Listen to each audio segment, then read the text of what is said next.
Tu, din ce am înțeles, ești un pieton foarte bine pregătit, nu? Da. Știi ce trebuie să faci atunci când traversezi strada. Da. Cum se face traversarea străzii corect? Ne uităm stânga-dreapta, când e verde putem să traversăm. Așa, și când e roșu, Și când e roșu nu putem să traversăm. ne oprim și așteptăm, da? Pe trotuar, nu coborâm pe stradă, da? Da. Și dacă nu avem semafor, cum facem traversarea străzii? Dacă nu avem semafor, așteptăm să treacă toate mașinile și ne uităm stânga-dreapta și mergem. Exact, dar doar după ce ele s-au oprit, da? Da. Bravo, foarte bine. Și cu bicicleta cum circulăm?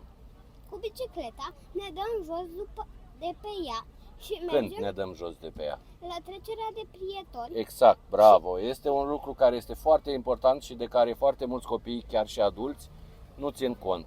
La traversarea străzii, pe la trecerea de pietoni, cei care s-au deplasat inițial pe bicicletă trebuie să se oprească și să coboare de pe bicicletă, da?